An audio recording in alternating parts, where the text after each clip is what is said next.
Hello guys, welcome to my channel. Bakit kaya matagtag tong putres natin? At parang pag tumatakbo siya ay kumakaldag-kaldag pag inapakan natin. Ayan guys, tinignan natin yung kabitan ng sidecar dito sa putres. Okay naman guys, maigpit dito sa likod. Pag nararamdaman yung may kumakatog dyan sa likod, dyan yung titignan guys. At kapag sa harap naman ay may parang lumalangit-ngit, dyan naman guys. Ayan guys, bakit kaya hindi natin mahanap kung ano yung sira nito? Yun guys, tinignan ko dito. Ito yung junakis natin na makulit.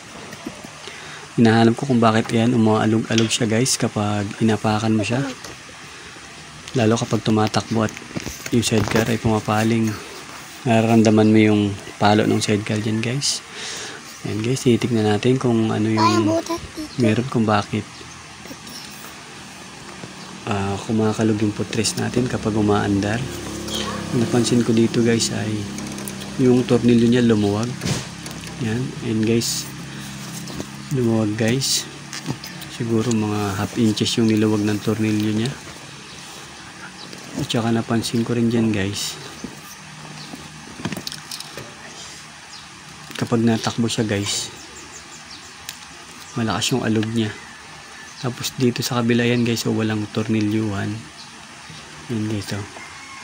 Nahulog na siguro yung tornilyo niyan guys, hindi ko lang napansin. Kaya yung kapit ng putres natin hindi gaano. Yun guys, nahawakan ko na dun guys yung tornilyo, yun oh. Nakita niyo yung washer guys, umano na siya. Yung tornilyo niya lumuwag na. Kaya dapat higpitan natin. Ang yabi niyan guys ay 12 mm. Pero dun sa kabila napansin ko ay mas malaki, 13 mm siya. Yan, 12 yung pangigpit natin.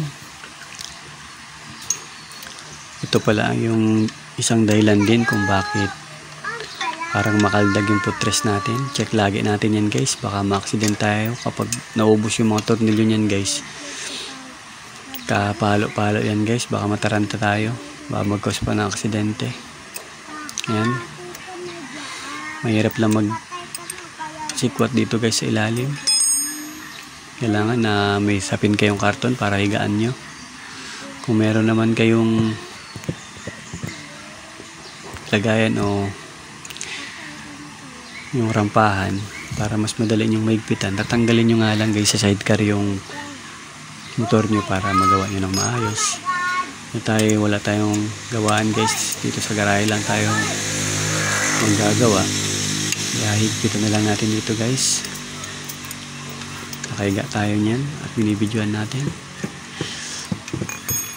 Ayan guys, kung hindi pa kayo nakasubscribe sa akin channel guys, mag-subscribe kayo at lagi nyo pindutin ang notification bell para lagi kayong update sa mga bago kong video.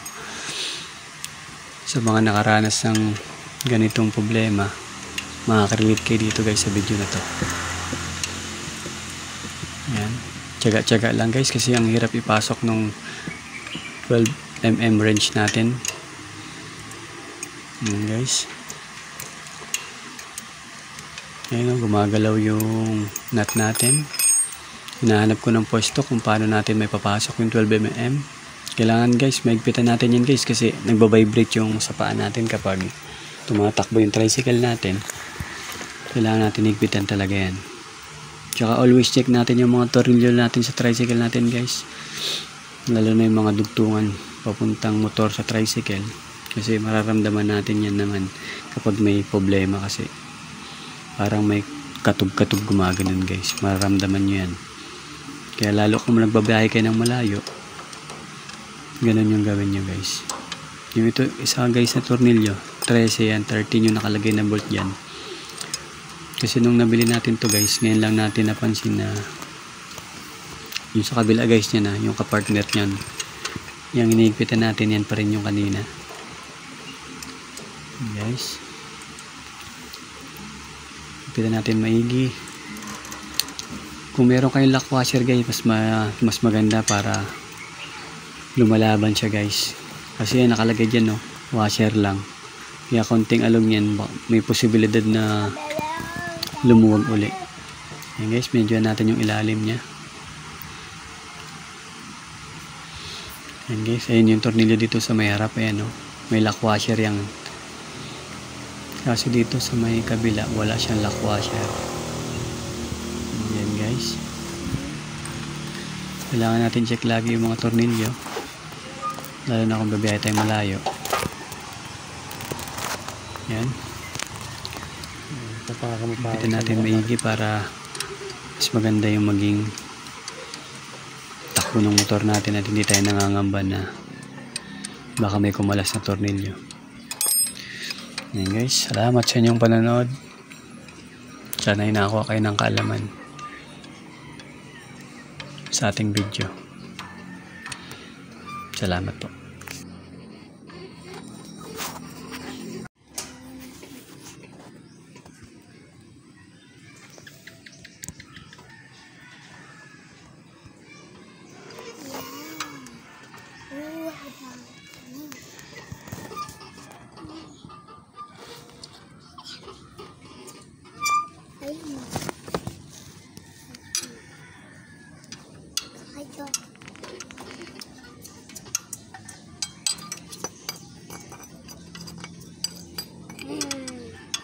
Nagpagalit ba kayo?